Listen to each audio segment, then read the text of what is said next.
الشيطان الرجيم. بسم الله الرحمن الرحيم.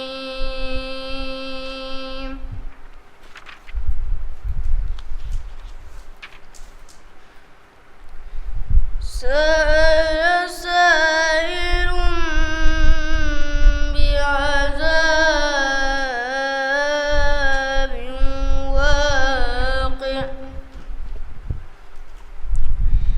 للكافرين ليس له دافع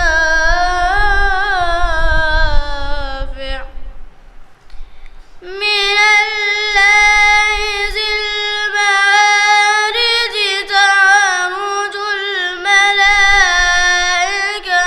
والروح إليه في يوم كان مقداره 50,000 سنة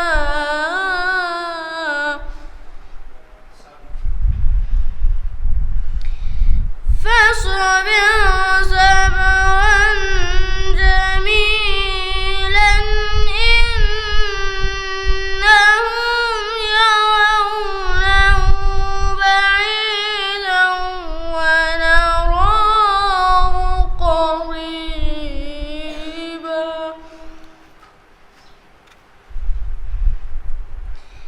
يوم تكون السماء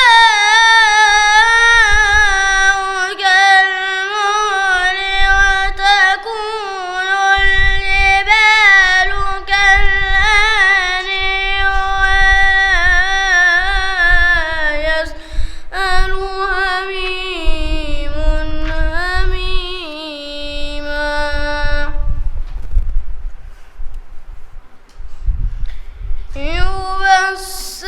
يبصرونهم يود المجرم لو يفتدي من عذاب يومئذ ببنيه وصاحبته وأخيه وفصيلته التي تؤويه. الله أكبر. بسم الله الرحمن الرحيم.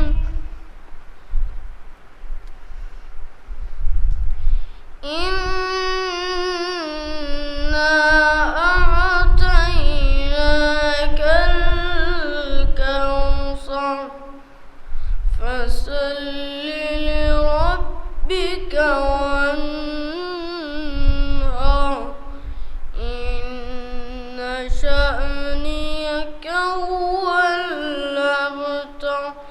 صدق الله العلي العظيم. کہ جس دل میں عشق آل رسول خدا نہ ہو، جس دل میں عشق آل رسول خدا نہ ہو، ایک ایسا کینسر ہے کہ جس کی دوا نہ ہو. جس دل میں عشق آل رسول خدا نہ ہو، ایک ایسا کینسر ہے کہ جس کی دوا نہ ہو.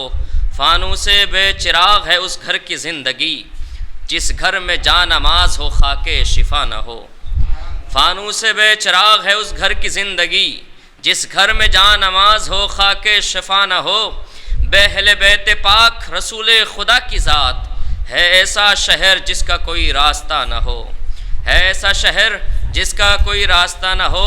تو ہم ایسے رہبروں کی کریں گے نہ اقتدا، ہم ایسے رہبروں کی کریں گے نہ اقتدا. راہوں کے پیچ و خم کا جنہیں خود پتہ نہ ہو، راہوں کے پیچ و خم کا جنہیں خود پتہ نہ ہو. تو عزم جماں اگر ہے تو لشکر کا خوف کیوں، عزم جماں اگر ہے تو لشکر کا خوف کیوں. ناد علی پڑھو جو کوئی اسلحہ نہ ہو، ناد علی پڑھو جو کوئی اسلحہ نہ ہو. تو یہ قطعہ سماعت فرمائیے گا کہ اتنا خدا نے بہتر و برتر بنا دیا، اتنا خدا نے بہتر و برتر بنا دیا. جان علی شبیہ پیغمبر بنا دیا، اتنا خدا نے بہتر و برتر بنا دیا، جان علی شبیہ پیغمبر بنا دیا، تو اب اس سے بڑھ کے ہوگا بھلا کون سا شرف؟ پہلے علی بنایا پھر اکبر بنا دیا، پہلے علی بنایا پھر اکبر بنا دیا۔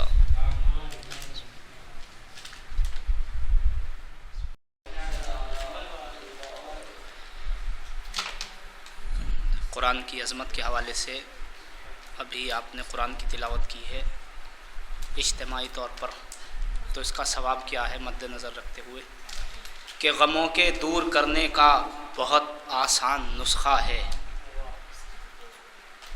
غموں کے دور کرنے کا بہت آسان نسخہ ہے، قرآن پاک کی بس چند ہی آیات پڑھ لینا۔ غموں کے دور کرنے کا بہت آسان نسخہ ہے، قرآن پاک کی بس چند ہی آیات پڑھ لینا۔ جو مشکل سے نکلنا چاہتے ہو چند لمحوں میں، جو مشکل سے نکلنا چاہتے ہو چند لمحوں میں، تو آل مصطفیٰ پر دل سے ایک صلوات پڑھ لینا۔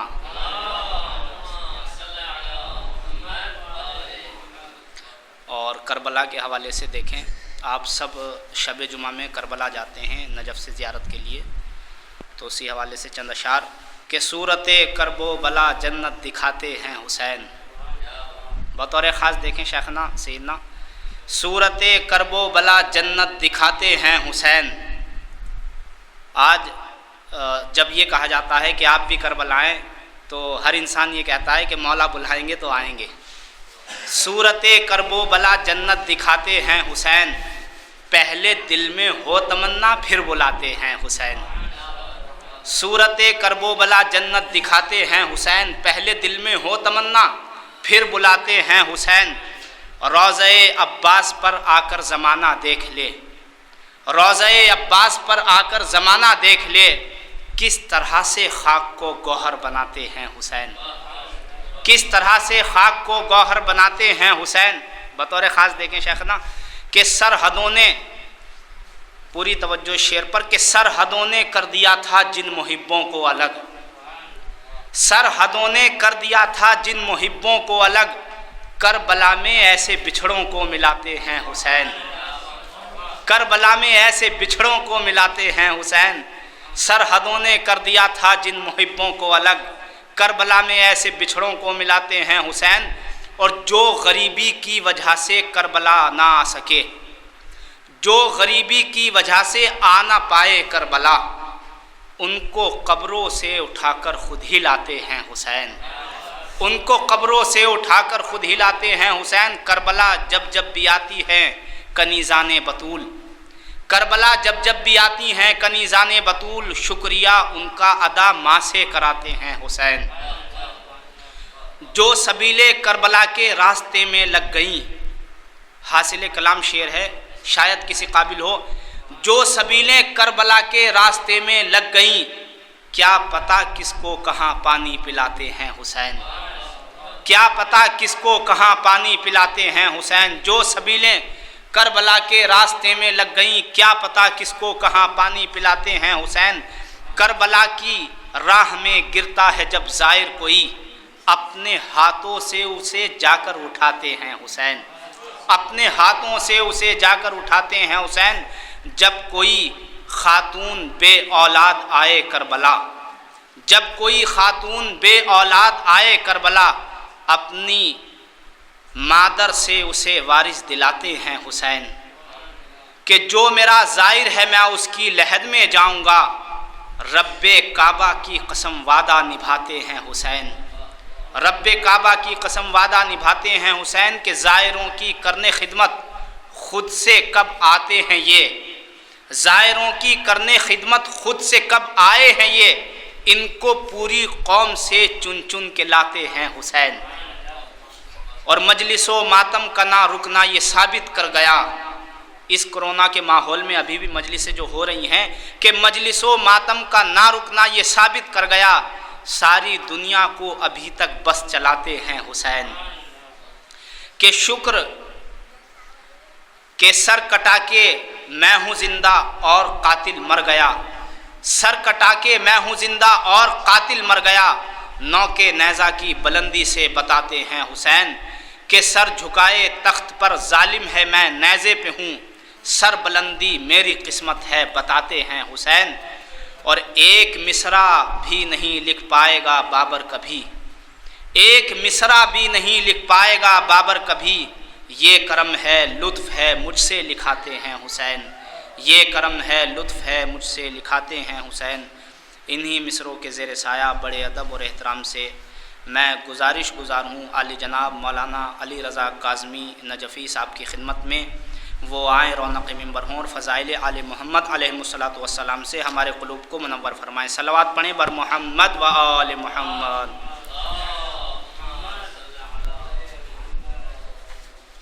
رحم اللہ من قرأ الفاتحہ۔ لا حول ولا قوة الا باللہ العلی العظیم۔ اعوذ باللہ من الشیطان الرجیم۔ بسم اللہ الرحمن الرحیم۔ الحمد للہ الذی لا یبلغ مدحتہ القائلون ولا يحصي نعماءه العادون ولا يؤدي حقه المجتهدون الذي لا يدركه بعد الهمم ولا يناله غوص الفتن الذي ليس لصفته حد محدود ولا نعت موجود ولا وقت معدود ولا أجل ممدود، فطر الخلائق بقدرته ونشر الرياح برحمته ووتد بالصخور ميدان أرضه، الصلاة والسلام وتحية الإكرام على سيد أصل ما في الوجود، سر الله في كل موجود، نقطة دائرة الوجود، صاحب لواء الحمد والمقام المحمود، مولانا ومولا الثقلين جد الحسن والحسين أبي القاسم محمد۔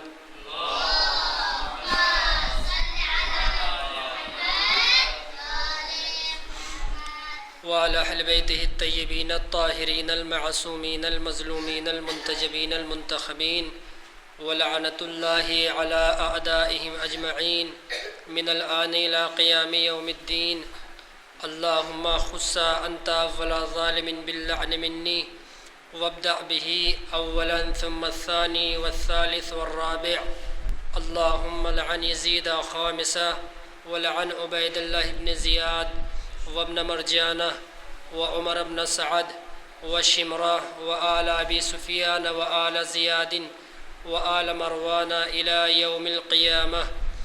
أما بعد، فقد قال الله تبارك وتعالى في القرآن الكريم وهو أصدق الصادقين وقوله الحق، بسم الله الرحمن الرحيم، إن الله يأمر بالعدل والإحسان وإيتاء ذي القربى وينهى عن الفحشاء والمنكر والبغي يعظكم لعلكم تذكرون۔ صلوات پڑھ دیں۔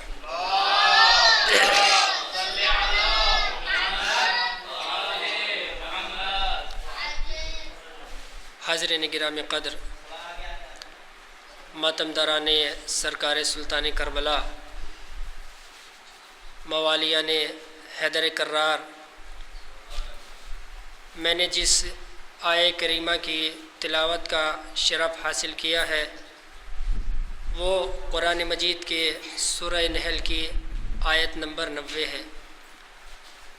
کائنات کا پروردگار، لم یلد ولم یولد کا مصداق، موت و حیات کا مالک، لفظ کن کے ذریعے کائنات کو خلق کرنے والا، بادشاہ کو فقیر اور فقیر کو بادشاہ بنانے والا، ایک دانے سے 70 دانے اگانے والا، وہ خدا کہ جو جبار بھی ہے، جو قہار بھی ہے، جو ذوالجلال والاکرام بھی ہے، وہ خدا اپنی بابرکت کتاب قرآن مجید میں اولاد آدم کو 3 چیزوں کے انجام دینے کا حکم دیتا ہے اور 3 چیزوں سے نہیں فرماتا ہے۔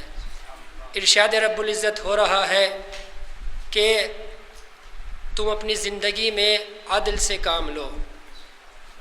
ان اللہ یامر بالعدل والاحسان وایتاء ذی القربی، پروردگار عالم اولاد آدم کو 3 چیزوں کا حکم دیتا ہے کہ تم اپنی زندگی میں عدل سے کام لو، والاحسان، اور ایک دوسرے کے ساتھ احسان کرتے رہو، وایتاء ذی القربی، اور اپنے رشتہ داروں کے ساتھ، اپنے پڑوسیوں کے ساتھ میل اور محبت کو قائم رکھو۔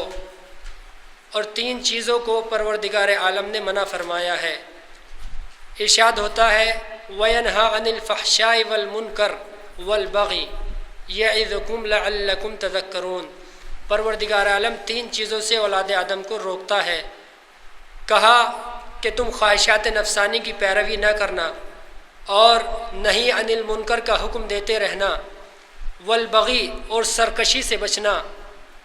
عزیزان محترم، پروردگار عالم نے جو اصول بنائے ہیں ان کا مقصد یہ ہے کہ انسان اللہ کا ذکر کر کے، انسان اس کو سمجھ کے اپنے کردار کو پروردگار عالم کی بارگاہ میں پیش کرنے کے لائق بنا سکے، اس لیے کہ وہ اصول حیات، وہ اصول زندگی کہ جو خود خالق نے مخلوق کے لیے بنائے ہیں، وہ اصول حیات کے جو اللہ نے بنائے، رسول اللہ نے پہنچائے اور آل محمد نے وہ بچائے، ان اصول حیات کا مقصد، ان اصول زندگی کا مقصد یہ ہے کہ جو انسان بشری خاکے میں پیدا ہوا ہے، جو انسان انسانیت کی منزلوں پر فائز ہے، وہ تا دم آخر انسان بنا رہے۔ میں تھوڑی سی تمہیدی منزلوں سے گزر کر اپنے اصل مقصد اور اصل موضوع کی طرف آنا چاہتا ہوں۔ وہ اصول حیات، وہ اصول زندگی جو اللہ نے بنائے ہیں، رسول اللہ نے پہنچائے اور آل محمد نے وہ بچائے، ان کا مقصد یہ ہے کہ جو انسان بشری خاکے میں پیدا ہوا ہے وہ تا دم آخر انسان بنا رہے۔ کیوں؟ اس لیے کہ انسانیت کے کچھ تقاضے ہوا کرتے ہیں، اگر انسان انسانیت کے ان تقاضوں کو پورا نہیں کر رہا ہے تو اس کا مطلب یہ ہے کہ وہ قانون الہی کی خلاف ورزی کر رہا ہے۔ کیوں؟ اس لیے کہ خود رسول اسلام کہ جو انسانیت کا درس دینے کے لیے آئے تھے، کہ جن کو پروردگار عالم نے ہماری رہنمائی کے لیے بھیجا تھا، انہوں نے سب سے پہلا درس جو دیا ہے وہ یہی دیا ہے کہ جس میں خود رسول اسلام یہ کہتے ہوئے نظر آئے، بسم اللہ الرحمن الرحیم، بعثت لأتمم مکارم الاخلاق۔ توجہ چاہوں گا میرے عزیزو، بعثت لأتمم مکارم الاخلاق، کہ جو انسان کی انسانیت کے زیور میں سب سے اہم اور سب سے خوبصورت چیز جو ہے وہ ہے اخلاق کا پایا جانا۔ کیوں؟ اس لیے کہ جن کے یہاں اخلاق پایا جاتا ہے وہ قومیں تا قیامت زندہ رہیں گی، اور جن کے یہاں کوئی اخلاق نہیں پایا جاتا وہ قومیں مردہ ہے۔ عزیزان محترم، رسول اسلام فرما رہے ہیں کہ مجھے اخلاق کی تکمیل کے لیے بھیجا گیا ہے، لہٰذا میں یہ چاہتا ہوں کہ جو میرا کلمہ پڑھنے والا ہے، جو مجھ سے محبت کرنے والا ہے، وہ اپنی زندگی کو سنوارے اور اپنے زندگی میں اخلاق کا درس لے۔ کیوں؟ اس لیے کہ ایک ایسی چیز ہے کہ جو انسان کو بلندیوں پر پہنچا دیا کرتی ہے۔ صلوات پڑھ دے محمد بر آل محمد۔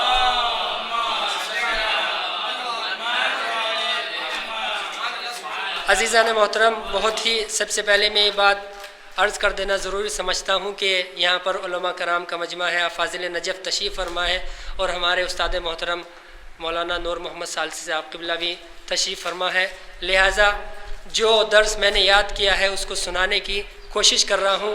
دیکھیے کہاں تک میں صحیح سناتا ہوں۔ صلوات پڑھ دے محمد بر آل محمد۔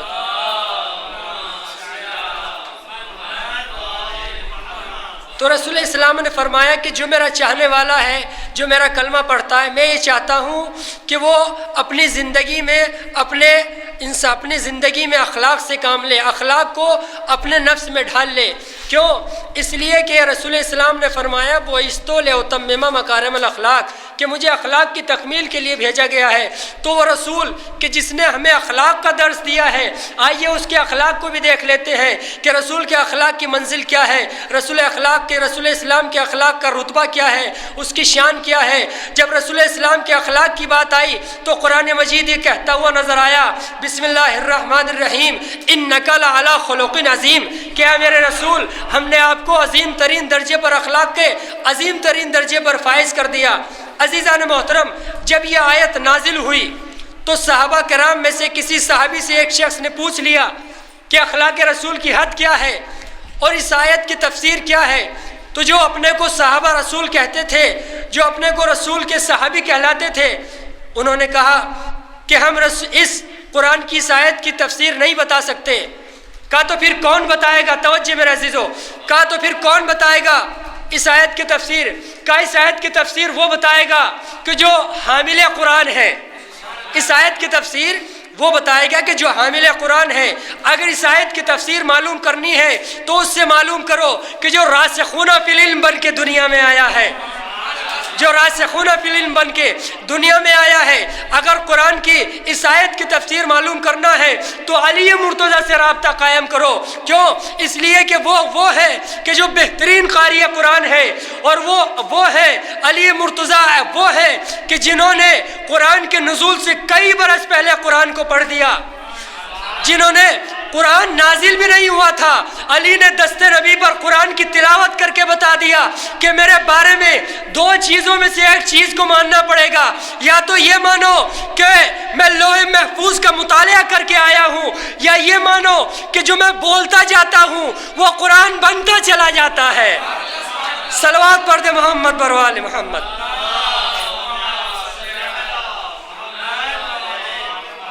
جو میں بولتا چلا جاتا ہوں وہ قرآن بنتا چلا جاتا ہے۔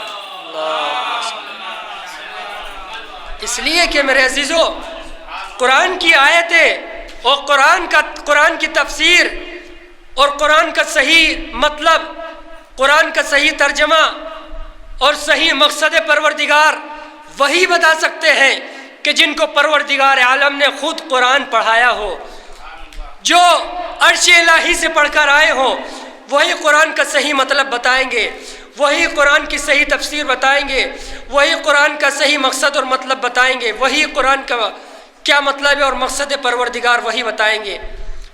اس لیے کہ اور ہوا بھی یہی کہ آل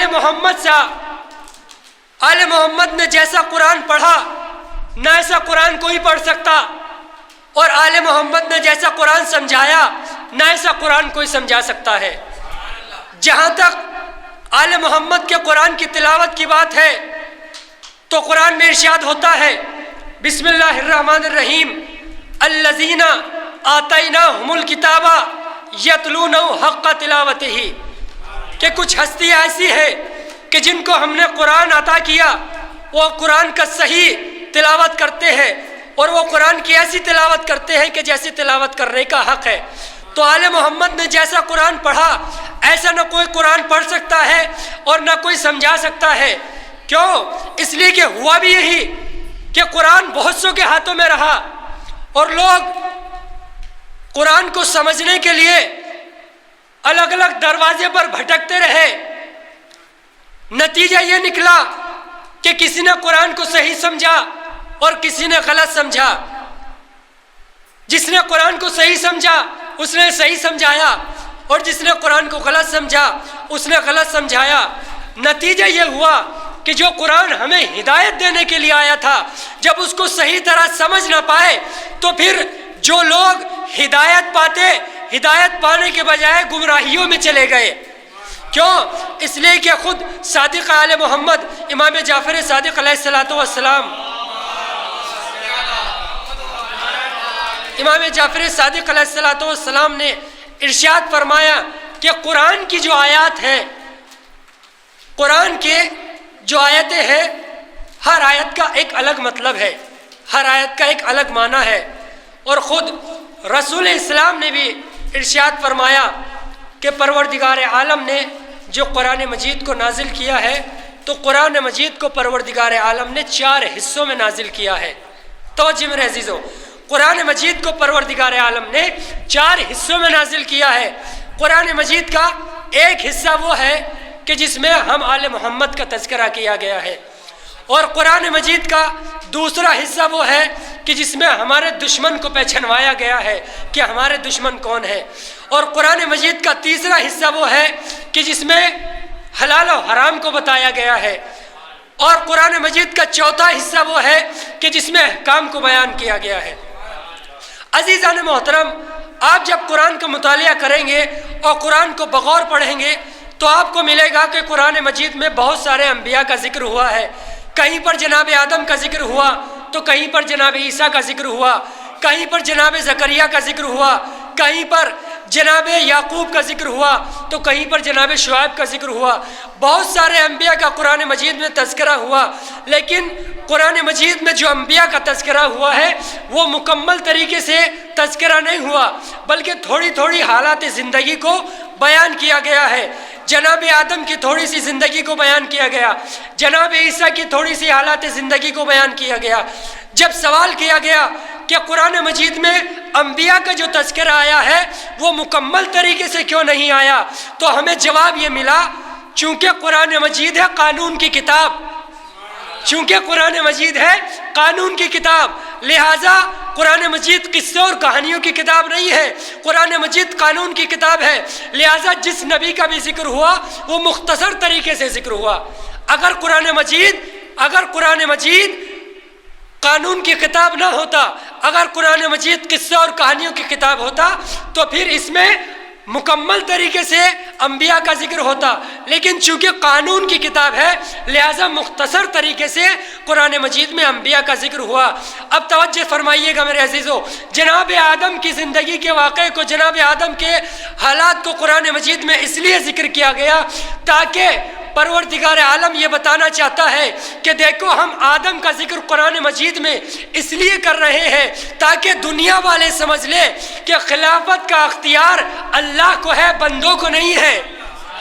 خلافت کا اختیار اللہ کو ہے، بندوں کو نہیں ہے۔ اور جناب عیسیٰ کی زندگی کو اور جناب عیسیٰ کا ذکر قرآن مجید میں اس لیے کیا گیا تاکہ دنیا والے سمجھ لے کہ عیسیٰ عبداللہ ہے، ابن اللہ نہیں ہے۔ صلوات پڑھ دے محمد بروال محمد۔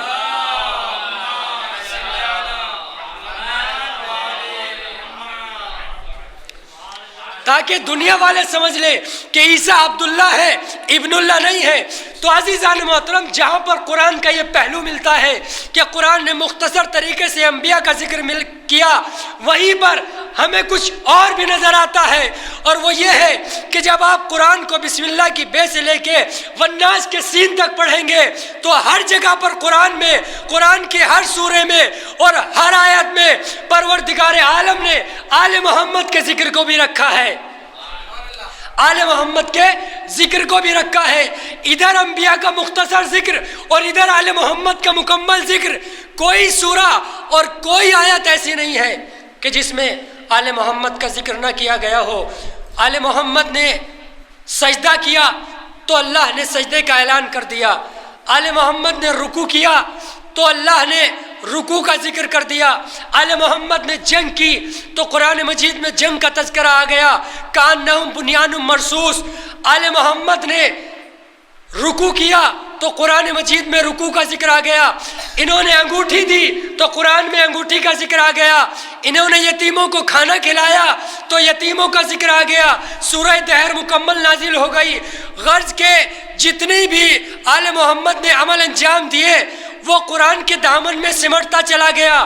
نتیجہ اگر آپ نکالنا چاہیں تو یہی نکل سکتا ہے کہ پروردگار عالم کسی اور کا ذکر قرآن میں لانا نہیں چاہتا اور آل محمد کی زندگی کا کوئی پہلو چھوڑنا نہیں چاہتا۔ صلوات پڑھ دے محمد بر آل محمد۔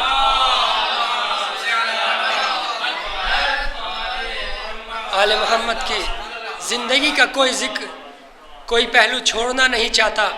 عزیزان محترم، پروردگار عالم نے ہمیں ایسے رہبر دیے ہیں کہ جو نہ ہمیں دنیا میں رسوا ہونے دیتے اور نہ ہمیں آخرت میں رسوا ہونے دیں گے۔ شرط یہ ہے کہ ان سے محبت کی جائے۔ کیوں؟ اس لیے کہ جب کوئی ان سے محبت کرتا ہے تو پروردگار عالم اسے دنیا میں بھی اجر دیتا ہے اور آخرت میں بھی اجر دیتا ہے۔ دنیا میں جہاں اس کو بہت سارے اجر ملتے ہیں وہاں پر ایک اجر یہ بھی ملتا ہے کہ جب انسان آل محمد علیہ الصلاۃ والسلام سے محبت کرتا ہے تو مرنے سے پہلے اسے توبہ کی توفیق ضرور ملتی ہے۔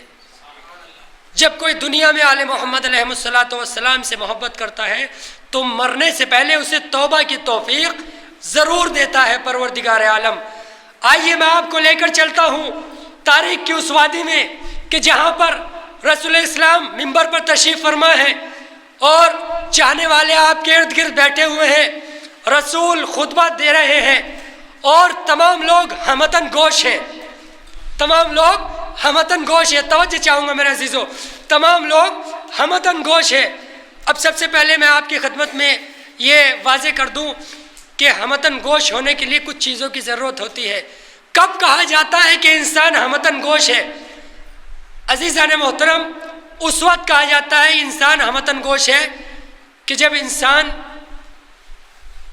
اس وقت کہا جاتا ہے کہ ہمتن گوش ہے کہ جب انسان کی آنکھیں کھلی ہوئی ہوں اور کان سن رہے ہوں اور جو انسان بول رہا ہے وہ اس طریقے سے بولے کہ جب وہ بولے تو اس کی الفاظ میں فصاحت جھلک رہی ہو، اور کان اس وقت متوجہ انسان کے ہوتے ہیں کہ جب اس کا لہن اچھا ہوتا ہے، اور آنکھیں اس وقت متوجہ ہوتی ہیں کہ جب وہ خوبصورت ہوتا ہے۔ جب یہ چیزیں پائی جاتی ہیں تو اس وقت کہا جاتا ہے کہ انسان ہمتن گوش ہے۔ اب رسول اسلام خطبہ ارشاد فرما رہے ہیں، رسول سے زیادہ خوبصورت کون سی شخصیت ہوگی؟ اور رسول کا لہن ایسا کہ لہن داؤدی بھیک مانگے، اور رسول کی فصاحت ایسی کہ دنیا میں کوئی ایسا فصیح و بلیغ نہیں پایا جاتا کہ جو رسول سے زیادہ فصاحت رکھتا ہو۔ تو رسول خطبہ ارشاد فرما رہے تھے، لوگ سن رہے تھے کہ ایک مرتبہ رسول خطبہ دیتے دیتے خاموش ہوئے۔ جیسے ہی خاموش ہوئے تو ایک مرتبہ سب پر خاموشی طاری ہو گئی۔ تھوڑی دیر کے بعد جب رسول بولے تو مسکرائے، جیسے ہی مسکرائے تو لوگوں نے پوچھا کہ یا رسول اللہ آپ مسکرا کیوں رہے ہیں؟ تو ایک مرتبہ رسول اسلام نے فرمایا کہ میں مسکرا اس لیے رہا ہوں کہ ابھی ابھی میرے پاس جبرائیل امین آئے تھے، اور آنے کے بعد انہوں نے کہا تھا کہ اللہ کے رسول، اللہ آپ پر درود السلام کے بعد یہ فرماتا ہے کہ آپ کی امت کو پروردگار عالم نے یہ مرتبہ دیا ہے کہ اگر کوئی آخری وقت میں بھی توبہ کر لے گا تو میں اس کی توبہ کو قبول کر لوں گا، میں اس کی توبہ کو قبول کر لوں گا۔ عزیزان محترم، جیسے ہی مجمع نے سنا تو سارے خوش ہونے لگے، سارے خوش ہو گئے کہ ہمیں یہ حق حاصل ہے کہ ہم آخری وقت میں بھی توبہ کر لیں گے۔ اب جیسے ہی سب خوش ہوئے تو رسول اسلام غمگین ہو گئے، جیسے ہی سب خوش ہوئے تو رسول اسلام غمگین ہو گئے۔ عزیزان محترم، لوگ کیوں خوش ہو رہے تھے اور رسول غمگین کیوں ہو رہے تھے؟ سوال یہ ہے، لوگ کیوں خوش ہو رہے تھے اور رسول اسلام غمگین کیوں ہو رہے تھے؟ لوگ خوش اس لیے ہو رہے تھے کہ ابھی تو پوری زندگی پڑی ہے، لہذا جو کرنا ہے کرتے پھرو، جب وقت آخر تو توبہ کر لیں گے، اللہ ہمیں معاف کر دے گا۔ اور رسول غمگین اس لیے ہو رہے تھے کہ پتہ نہیں انسان کو کب موت آ جائے، یہ پتہ ہی نہیں کون کس وقت چلا جائے۔ جب یہ پتہ ہی نہیں کہ کون کس وقت چلا جائے تو یہ خوشی کس وجہ سے ہے؟ جب انسان کو یہ معلوم ہی نہیں ہے کہ ہمارا وقت آخر کہاں ہے، کہاں مریں گے، کہاں ہمارا دم نکلے گا، تو پھر یہ خوشی کس بات کی ہے؟ تو عزیزان محترم، اب جیسے ہی رسول اسلام غمگین ہوئے تو لوگوں نے پوچھا اللہ کے رسول آپ غمگین کیوں ہو رہے ہیں؟ آپ نے تو بڑی خوشی کی خبر سنائی ہے، آپ کو بھی خوش ہونا چاہیے۔ تو ایک مرتبہ رسول اسلام نے فرمایا کہ میں غمگین اس لیے ہو رہا ہوں چونکہ لوگوں کو پتہ ہی نہیں ہے کہ وہ کب مرے گا، کب انسان کا دم نکلے گا۔ میں غمگین اس لیے ہو رہا ہوں چونکہ شیطان جو زندگی بھر انسان کے ساتھ لگا رہتا ہے وہ آخری وقت میں تمہارا پیچھا تھوڑی چھوڑ دے گا، وہ آخری وقت میں تمہارا پیچھا تھوڑی چھوڑ دے گا، وہ آخری وقت میں بھی چاہے گا کہ تمہیں اس دنیا سے ایمان کے ساتھ نہ اٹھنے دے، لہٰذا وہ آخری وقت میں بھی چاہے گا کہ تمہیں گمراہ کرے، تمہیں بھٹکائے۔ تو ایک مرتبہ جیسے ہی رسول اسلام نے مطلب بتایا اب سب پر خاموشی طاری ہو گئی. ابھی تک جو لوگ مسکرا رہے تھے سب خاموش ہو گئے اور ایک مرتبہ دست ادب جوڑ کر کہتے ہیں کہ اللہ کے رسول یہ بتائے، کوئی ایسا نسخہ بتا دے، کوئی ایسی حدیث بتا دے، کوئی ایسی چیز بتا دے کہ ہم آخری وقت میں بھی ایمان کے ساتھ اٹھے.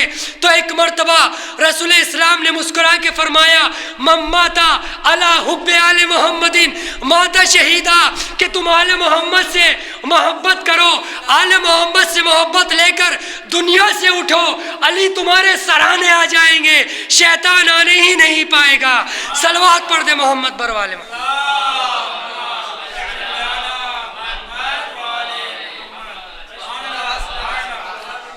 آل محمد سے محبت لے کر اس دنیا سے جاؤ تو پھر علی تمہارے سراہنے آ جائیں گے، شیطان آنے ہی نہیں پائے گا. کیوں؟ اس لیے کہ شیطان انسان کو طرح طرح سے بھٹکاتا ہے، طریقے سے لوگوں کو گمراہ کرتا ہے. اور قرآن مجید میں بھی جب ذکر ہوا ہے سورہ الناس میں تو یہی ذکر ہوا کہ شیطان دو طریقے کے ہوتے ہیں، ایک انسانوں والا شیطان اور ایک جنات والا شیطان. یوسوسو فی صدور الناس من الجنۃ والناس، سورہ ناس میں ارشاد ہوا کہ شیطان جو انسان کے دلوں میں وسوسے پیدا کرتا ہے وہ دو طریقے کا ہوتا ہے، ایک انسانوں والا شیطان اور ایک جنات والا شیطان. جب رسول اسلام نے اس سورہ کی تلاوت کی اور یہ بتایا کہ شیطان دو طریقے کا ہوتا ہے، ایک جنات والا شیطان اور ایک انسان والا شیطان، تو لوگوں نے دست ادب جوڑ کر کہا کہ اللہ کے رسول جب دو طریقے کا شیطان ہوتا ہے تو ہمیں اس سے کس طریقے سے بچنا چاہیے؟ انسانوں والا شیطان سے اگر ہمیں بچنا ہو تو کیا کرنا پڑے گا، اور جنات والے شیطان سے ہمیں بچنا ہو تو کیا کرنا پڑے گا؟ توجہ چاہوں گا میرے عزیزو. کہا کہ انسانوں والے شیطان سے اگر بچنا ہے تو ہمیں کیا کرنا پڑے گا، اور اگر جنات والے شیطان سے بچنا ہے تو کیا کرنا پڑے گا؟ ایک مرتبہ رسول اسلام نے مسکرا کے فرمایا کہ اگر جنات والے شیطان سے تمہیں بچنا ہے تو لا حول پڑھو، اور اگر انسانوں والے شیطان سے بچنا ہے تو ہمارے محمد پر صلوات پڑھو. صلوات پڑھ دے محمد. رسول نے یہ بتا دیا کہ جنات والے شیطان سے بچنا ہے تو لاہور پڑھو، اور انسانوں والے شیطان سے بچنا ہے تو ہمارے محمد پر صلوات پڑھو. ایک صلوات پڑھ دے محمد بر والے محمد.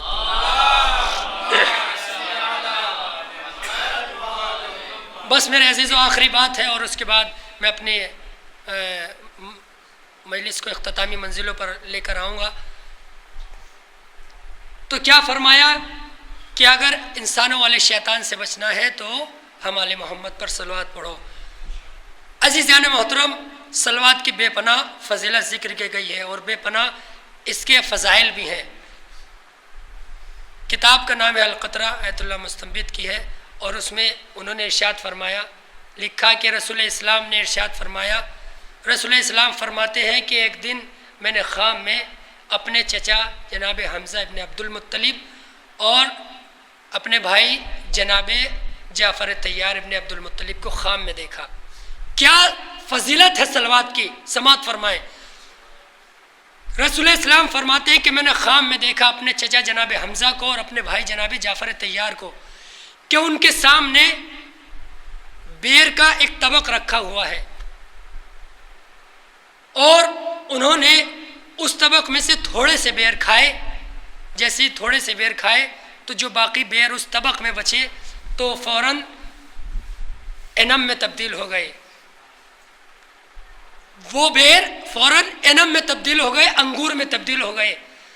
فاکلا ساعتن، ان دونوں نے اس میں سے تھوڑا سا کھایا انگور کو. جیسے ہی ابھی تھوڑا سا کھا کر فارغ ہوئے تھے، فتحول لہما رطبن، تو ان دونوں کے لیے وہ انب تازہ کھجوروں میں تبدیل ہو گئے. فاکلا ساعتن، انہوں نے ان تازہ کھجوروں کو کھایا. یعنی آپ دیکھیں کہ ایک طبق میں ایک ہی شے رکھی ہوئی ہے اور وہ تین طریقے سے تبدیل ہو رہی ہے. پہلے وہ بیر تھی، انہوں نے تھوڑے سے بیر کھائے تو وہ انگور میں تبدیل ہو گئی. تھوڑے سے پھر انگور کھائے، فوراً انگور کھا کر جیسے ہی فارغ ہوئے فوراً وہ انگور تازہ کھجوروں میں تبدیل ہو گئے. انہوں نے تھوڑی سی تازہ کھجوریں کھائیں. رسول اسلام یہ اپنے صحابہ کو بتا رہے ہیں کہ میں نے خام میں اس طریقے سے دیکھا، جیسے ہی تازہ کھجوریں کھائیں ان دونوں نے، تو ایک مرتبہ میں ان دونوں سے قریب ہوا اور قریب جانے کے بعد ان سے کہا کہ میرے ماں باپ آپ پر قربان جائیں، یہ بتائیں کہ آپ نے دنیا میں کون سا ایسا عمل انجام دیا کہ جس کے بعد پروردگار عالم نے آپ کو یہ نعمتیں عطا کی ہیں. آپ نے دنیا میں کون سا ایسا عمل انجام دیا کہ جس کے بعد پروردگار عالم نے آپ کو جنت کی ایسی ایسی نعمتوں سے نوازا ہے کہ ایک ہی شے کو مختلف اشیاء میں تبدیل کر رہا ہے. پروردگار عالم مختلف نعمات میں تبدیل کر رہا ہے. تو ایک مرتبہ ان دونوں نے کہا کہ ہمارے ماں باپ بھی آپ پر قربان جائے، ہم نے دنیا میں 3 کام ایسے کیے کہ جن کی پروردگار عالم نے جزا ہمیں اس صورت میں دی ہے. کہا کہ آپ نے دنیا میں کون سے کام انجام دیے کہ جن کی پروردگار عالم نے آپ کو یہ جزا دی. توجہ چاہوں گا میرے عزیزو. تو یہ دونوں کہتے ہیں کہ ہم نے دنیا میں جہاں بہت سارے نیک کام انجام دیے، وہاں پر 3 کام ہم نے جو انجام دیے ہیں جن کی جزا پروردگار عالم نے ہمیں دی ہے. کہا وہ کون سے کام ہے؟ کہا سب سے پہلا کام ہم نے یہ کیا کہ ہم دنیا میں لوگوں کو سیراب بہت کرتے تھے. ہم نے دنیا میں لوگوں کو پانی بہت پلایا ہے، پانی کی سبیل بہت لگایا کرتے تھے. عزیزو، پانی کی سبیل لگانے کی بھی بہت زیادہ فضیلت ہے. یہ کون فرما رہا ہے؟ یہ رسول اسلام اپنی زبان سے فرما رہے ہیں کہ جن کو جناب حمزہ نے اور جناب جعفر طیار نے بتایا کہ پروردگار عالم نے ہمیں جنت میں یہ جو نعمتیں دی ہیں اس کی وجہ یہ ہے کہ ہم دنیا میں لوگوں کو پانی بہت پلایا کرتے تھے. اور دوسری چیز جو ہم دنیا میں کیا کرتے تھے وہ یہ ہے کہ آل محمد پر صلوات بہت زیادہ پڑھتے تھے.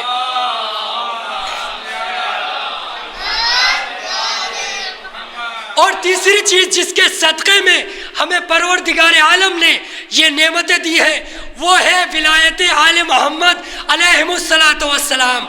صلوات پڑھ دے محمد پر والے.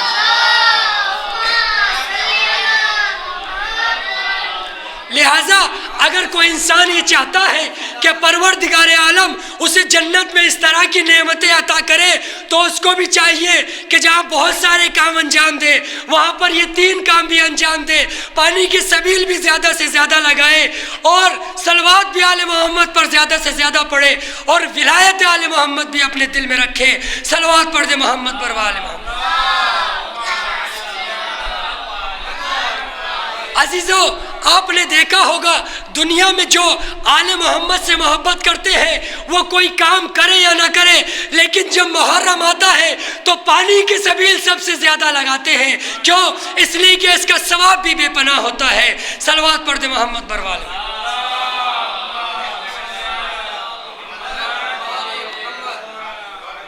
تو ان دونوں نے فرمایا کہ اگر ہمیں دنیا میں جو چیزیں ملی ہیں وہ 3 وجہ سے ملی ہیں. پانی کی سبیل زیادہ لگاتے تھے، آل محمد پر صلوات زیادہ پڑھتے تھے اور ولایت آل محمد علیہ الصلاۃ والسلام اپنے دل میں رکھتے تھے. آل محمد کی محبت ہی اجر رسالت ہے. رسول اسلام جب اس دنیا سے جا رہے تھے تو انہوں نے اپنی رسالت کی جو اجرت مانگی تھی وہ آل محمد علیہ الصلاۃ والسلام سے مودت مانگی تھی. ہاں میرے عزیزو، یہ ایام جو چل رہے ہیں یہ ایام ماہ رمضان المبارک کے ایام ہیں اور ابھی آج کا جو دن گزرا ہے وہ جناب خدیجہ الکبریٰ سلام اللہ علیہا کی شہادت کا روز گزرا ہے. عزیزو، آل محمد سے محبت ہی اجر رسالت کی ادائیگی ہے. شہزادی جناب فاطمہ زہرا سلام اللہ علیہا سے محبت ہی اجر رسالت کی علامت ہے، اجر رسالت کی ادائیگی ہے. حاضہ داران مظلوم کربلا، یہ بات طے شدہ ہے، ہم اس چیز کو بہت زیادہ محسوس کر سکتے ہیں کہ ہم دن بھر روزے سے رہتے ہیں. 15 گھنٹے کا روزہ یا 16 گھنٹے کا روزہ رہتا ہے ہمارا، ہم بھوکے بھی رہتے ہیں، پیاسے بھی رہتے ہیں، لیکن ہمارے دل میں یہ یقین اور اطمینان رہتا ہے کہ ہمیں 16 گھنٹے کے بعد پانی بھی مل جائے گا اور ہمیں کھانا بھی مل جائے گا. لیکن ہم نے تاریخ میں کچھ ایسی ہستیاں بھی دیکھی ہیں کہ جو 16 گھنٹے نہیں بلکہ 72 گھنٹے بھوکے بھی رہے اور پیاسی بھی رہے، جنہیں نہ پانی دیا گیا نہ کھانا دیا گیا، بلکہ ان کو بھوک اور پیاس کے عالم میں شہید کر دیا گیا۔ عزاداران مظلوم کربلا آیت اللہ بہجت فرماتے ہیں کہ وہ انسان کیسے حسین کو پیاس کو بھول سکتا ہے، کہ ہم وہ ہیں کہ جب ہم روزہ رکھتے ہیں تو افطار جب ہم کرتے ہیں تو ہمیں پانی بھی ملتا ہے، ہمیں کھانا بھی ملتا ہے، لیکن ایک حسین مظلوم ہے کہ جس کو بھوکا بھی رکھا گیا، جس کو پیاسا بھی رکھا گیا اور اسی عالم میں شہید کر دیا گیا۔ عزاداران مظلوم کربلا، لہٰذا جب ہم افطار کریں تو ہمیں حسین کی پیاس کو بھی یاد کرنا چاہیے، ہمیں حسین کی بھوک کو بھی یاد کرنا چاہیے۔ عزاداران مظلوم کربلا، کائنات کا رسول جب اس دنیا سے جانے لگا تو یہی اجر رسالت مانگی تھی کہ میرے حسین سے محبت کرنا، میری بیٹی فاطمہ پر ظلم نہ ڈھانا۔ عزاداران مظلوم کربلا، آج کا جو دن گزرا ہے وہ جناب خدیجۃ الکبریٰ کی شہادت کا دن تھا، بڑا دردناک دن تھا۔ شہزادی جناب خدیجۃ الکبریٰ جب اس دنیا سے جانے لگی تو شہزادی کا عالم یہ تھا کہ شہزادی راتوں کو بھی روتی تھی، دن میں بھی گریا کرتی تھی۔ جب جناب اسماء بنت امیس نے آ کر فرمایا کہ شہزادی آپ روتی کیوں ہے، آپ گریا کیوں فرما رہی ہے، کیا آپ کو موت سے ڈر لگتا ہے؟ عزاداران مظلوم کربلا، ایک مرتبہ شہزادی جناب خدیجہ کہتی ہے کہ مجھے موت سے خوف نہیں ڈر لگتا، میں موت کے خوف سے نہیں رو رہی ہوں۔ تو ایک مرتبہ جناب اسماء بنت امیس نے کہا شہزادی آپ پھر کیوں گریا کرتی ہیں؟ تو ایک مرتبہ جناب خدیجہ نے بڑا عجیب جملہ کہا کہ میں اپنی وجہ سے نہیں روتی، بلکہ میں اپنی بیٹی فاطمہ کے مستقبل کو یاد کر کے رو رہی ہوں، اس لیے کہ شہزادی کا، فاطمہ کا مستقبل وہ ہے کہ جس میں شہزادی پر طرح طرح کی مصیبتیں ڈھائی جائیں گی۔ عزاداران مظلوم کربلا، شہزادی فاطمہ زہرا پر طرح طرح کی مصیبتیں ڈھائی گئی۔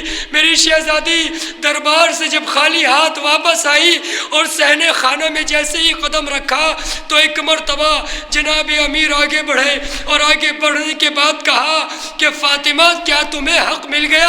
عزاداران مظلوم کربلا، ایک مرتبہ شہزادی کہتی ہے کہ علی مجھے حق نہیں ملا، مجھے اس کا دکھ نہیں ہے، بلکہ مجھے تکلیف اس بات کی ہے کہ میں مسلمانوں کے دربار میں 4 گھنٹے تک کھڑی رہی لیکن کسی نے مجھے بیٹھنے کے لیے بھی نہیں کہا۔ جزاک اللہ خیر الجزا، مولا آپ کو کوئی غم نہ دے سوائے غم امام حسین کے۔ عزاداران مظلوم کربلا، مومن کا دل قبر حسین ہوا کرتا ہے۔ عزاداران مظلوم کربلا، شہزادی روتی ہوئی اپنے حجرے میں آئی اور آنے کے بعد مصلی بچھایا، 2 رکعت نماز پڑھنے لگی، 2 رکعت نماز ادا کی۔ عزاداران مظلوم کربلا، ابھی شہزادی فاطمہ نماز پڑھ ہی رہی تھی کہ سر سے تھوڑی سی ردا سرک گئی، سر سے تھوڑی سی ردا ہٹ گئی۔ شہزادی زینب نے جناب فاطمہ کے اس کھلے سر کو دیکھا تو ایک مرتبہ قریب آئی اور آنے کے بعد کہا ماں جب آپ دربار میں گئی تھی تو آپ کے بال سیاہ تھے، جب دربار سے واپس آئی ہے تو آپ کے بال سفید ہو گئے، کیا ماجرا ہے؟ ایک مرتبہ شہزادی فاطمہ زہرا بڑا قیامت کا جملہ کہتی ہے۔ شہزادی فاطمہ زہرا کہتی ہے اے بیٹی زینب، آج میں مدینے کے دربار میں شام کا دربار دیکھ کر آ رہی ہوں۔ جزاک اللہ خیر الجزا، آج میں مدینے کے دربار میں شام کا دربار دیکھ کر آ رہی ہوں۔ عزاداران مظلوم کربلا، شہزادی فاطمہ کہتی ہے اے بیٹی زینب، آج جب میں دربار میں گئی تھی تو میرے سر پر چادر تھی، لیکن کل جب تو دربار میں جائے گی تیرے سر پر چادر نہ ہوگی، تماشائیوں کا ہجوم ہوگا۔ اے بیٹی زینب، آج جب میں دربار میں گئی تو میرے ہاتھ کھلے ہوئے تھے، لیکن کل جب تو شرابیوں کے دربار میں جائے گی تیرے ہاتھ پسے گردن بندھے ہوئے ہوں گے۔ یزید آواز دے رہا ہوگا یہ علی کی بیٹیاں ہیں، یہ رسول کی نوازیاں ہیں، ان کا تماشا دیکھو۔ جزاک اللہ خیر الجزا۔ عزاداران مظلوم کربلا، بس آپ کے سامنے ایک روایت اور عرض کرنا ہے اور اس کے بعد اپنی عبادت کو تمام کر دینا ہے۔ عزاداران مظلوم کربلا، شہزادی زینب جب شام کے دربار میں پہنچی تو ایک مرتبہ کسی بیوی کے رونے کی آواز آئی، جو بیوی ہائے حسین کر کے گریہ کر رہی تھی۔ ایک مرتبہ شہزادی زینب نے اس بی بی سے کہا کہ اے بی بی، تو کس حسین کو رو رہی ہے؟ میرے حسین پر گریہ کر رہی ہے۔ ہائے رے غربت زینب، کیا میرے حسین پہ گریہ کر رہی ہے یا اپنے حسین پر گریہ کر رہی ہے؟ تو ایک مرتبہ وہ بی بی کہتی ہے، اے بی بی، میرا ایک بیٹا ہے کہ جس کا نام میں نے اپنے مولا حسین کے نام پر حسین رکھا ہے۔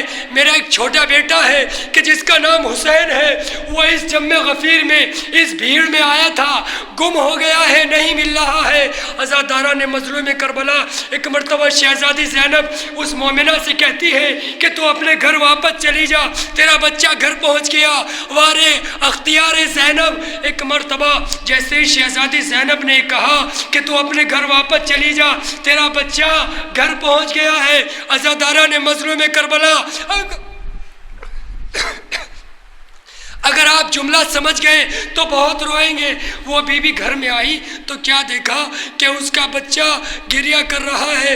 عجیب عالم ہے، جیسے ہی اپنے بچے کو دیکھا تو کیا دیکھتی ہے کہ اس کا بچہ سر کو دیوار میں ٹکراتا ہے اور روتا جاتا ہے اور ہائے حسین کہتا جاتا ہے۔ جیسے یہ بی بی گھر کے اندر داخل ہوئی، قریب تھا کہ اس بچے کے قریب پہنچے، ایک مرتبہ اس بچے نے اپنے سر کو دیوار میں مارا اور جیسے ہی دیوار میں مارا، غش کھا کر زمین پر گر پڑا۔ جیسے ہی زمین پر گرا، یہ مومنہ اس کے قریب آئی تو کیا دیکھا کہ وہ دنیا سے رخصت ہو گیا۔ عزاداران مظلوم کربلا، لیجیے میں نے اپنی عبادت کو تمام کیا۔ اس مومنہ نے اس بچے کو اپنے ہاتھوں پر اٹھایا اور اٹھانے کے بعد مجمع کو ایک طرف کرتے ہوئی مجمع میں شہزادی زینب کے قریب آئی اور آنے کے بعد کہا کہ بی بی، میرا بچہ اس دنیا سے چلا گیا۔ ایک مرتبہ شہزادی زینب نے کہا کہ تیرا بچہ کیسے دنیا سے گیا؟ کہا یہ دیوار میں سر ٹکراتا جاتا تھا اور ہائے حسین کہتا جاتا تھا۔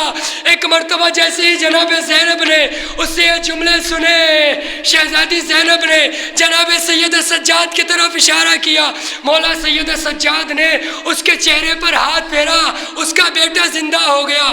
جیسے ہی اس کا بیٹا زندہ ہوا تو شہزادی زینب نے تڑپ کے فرمایا، اے مومنہ، تیرا حسین تو مل گیا، لیکن میرا حسین وہ دیکھ نو کے نیزہ پر بالوں میں خاک کربلا بھری ہوئی ہے، چہرہ خون سے رنگین ہے، نیزے پر قرآن کی تلاوت کر رہا ہے۔ سیعلم الذین ظلموا ای منقلب ینقلبون، انا للہ و انا الیہ راجعون، رضا بقضائہ و تسلیم لامرہ۔ بار اللہ تجھے واسطہ محمد علیہ السلام کا ہماری اس مختصر سی عبادت کو قبول فرما۔ بار اللہ جہاں کے بھی شیعہ حیدر کرار ہیں، ان کی جان مال عزت و آبرو کو تحفظ فرما۔ بار اللہ تجھے واسطہ محمد علیہ السلام کا ہمارے نواسوں کو رومالی جناب زہرا میں جگہ عنایت فرما۔ بار اللہ تجھے واسطہ محمد علیہ السلام کا ہمارے امام زمانے کے ظہور میں تعجیل فرما اور ہم کو ان کے اعوان و انصار میں شمار فرما۔ وآخر دعوانا الحمدللہ رب العالمین۔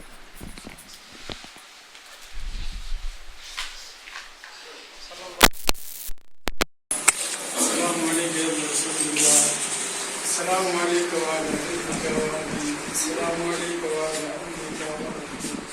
السلام علیکم